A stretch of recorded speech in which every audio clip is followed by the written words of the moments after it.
अगर मैं ये व्रत आपके लिए ही तोड़ दूं, तो इसका क्या मतलब रह जाएगा? आप चिंता ना करें, बस चांद निकल आए फिर मैं ठीक हो जाऊंगी। गोरी का ये जवाब कालू के दिल में तीर की तरह लगा। उसे एहसास हुआ कि गोरी का प्यार कितना सच्चा और गहरा है। सूरज डूब चुका था।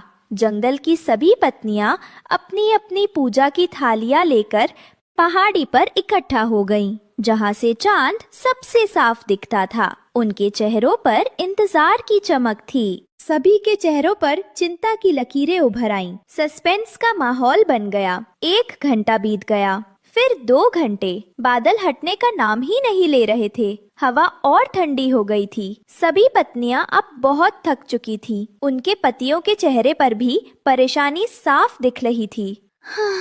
अब क्या करें? मुझे तो चक्कर आ रहे हैं।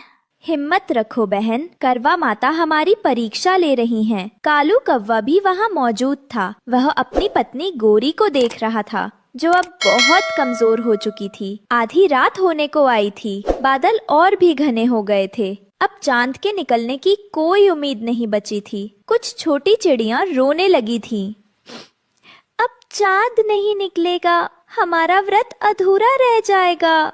नहीं, ऐसा मत कहो, विश्वास रखो। लेकिन रानों की आवाज में भी अब पहले जैसी मजबूती नहीं थी। गोरी कव्वी की आंखें बंद हो रही थी। वह लगभग बेहोश होने वाली थी। यह देखकर कालू से अब और बर्दाश्त नहीं हुआ। कालू अपनी जगह से उठा।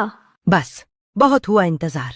सभी पक्षी उसे हैरानी से देखने लगे। कालू सीधे जंगल के सभी पतियों के पास गया। तोता, कबूतर और बाकी सब। क्या हम सब ऐसे ही अपनी पत्नियों को कमजोर होते हुए देखते रहेंगे? पर हम कर भी क्या सकते हैं कालू? हम बादलों को तो हटा नहीं सकते। सही कहा, हम बादलों को हटा नहीं सकते, लेकिन हम बादलों के पार तो जा सकते हैं। बादलों के पार? तुम्हारा मतलब क्या है? मेरा मतलब है, अगर चांद हम तक नहीं आ सकता तो हम चांद तक जाएंगे। कालू की आंखों में एक पागलपन जैसा जुनून था, लेकिन वो जुनून प्यार से भरा था। शुरू में किसी को भी कालू की बात समझ नहीं आई, लेकिन जब कालू ने अपना पूरा प्लान समझाया तो सभी की आंखों में एक नई चमक आ गई। हम